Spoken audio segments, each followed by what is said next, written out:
शुरुआत कीजिए। चलिए पंडित जी से जान लेते हैं कि क्या है आज का गुड लक टिप। दोस्तों, आज मैं आपको एक बहुत ही अच्छी शिक्षा के बारे में बता रहा हूँ, कुरान के बारे में। अगर मोहम्मद साहब की शिक्षाओं पर मनन किया जाए, हर शास्त्र में, हर ग्रंथ में, चाहे किसी भी समाज का क्यों नहीं हो, तो कुरान की शिक्षाओं पर मनन किया जाए तो दो बातें उनमें सबसे अहम है।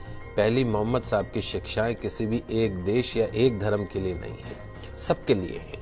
और दूसरी जो उनकी शिक्षाएं हैं, आज से 1500 साल पहले जितनी वो प्रासंगिक थी, आज भी उतनी ही प्रासंगिक है। जीवन का कोई पहलू ऐसा नहीं जिसे बेहतर बनाने, अच्छाई को स्वीकार करने के लिए मोहम्मद साहब ने कोई संदेश न दिया हो कुरान में। उनकी बातें इंसानों को सच की राह दिखाती है। अर्थशास्त्र भले ही ब्याज को मूलधन का किराया, शुल्क या कुछ और माने, लेकिन एक इस्लाम धर्म ऐसा है जिसमें ब्याज को ममनू माना गया, अनुचित माना गया है ब्याज को।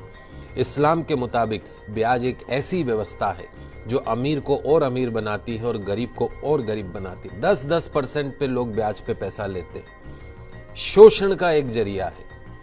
पवित्र कुरान में स्पष्ट रूप से ब्याज को वर्जित माना गया है। इंसानों के लिए कहा गया है कि ईमान वालों, 2 गुना और 4 गुना करके ब्याज मत खाया करो, मालिक से डरो।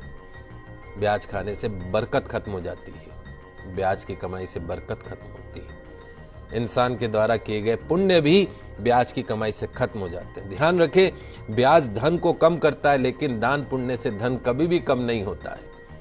तो जो लोग ब्याज हासिल करने का निश्चय कर चुके हैं और उसके लिए बहाने बनाते हैं, तो यह एक शैतानी धोखा है। जो लोग ब्याज लेने को सही कारोबार साबित करने की कोशिश करते हैं, घर बैठे रहेंगे, ब्याज पे पैसा खाएंगे और लोगों को भी यकीन दिलाते हैं कि ब्याज लेना उचित है, तो ऐसे लोग भी इसी प्रकार के शैतानी धोखे के शिकार होते हैं। जो लोग ब्याज खाते हैं उनके बारे में कहा गया है कि वे कयामत के दिन खड़े नहीं हो सकते, उसी तरीके से जैसे किसी को शैतान ने छूकर पागल कर दिया हो।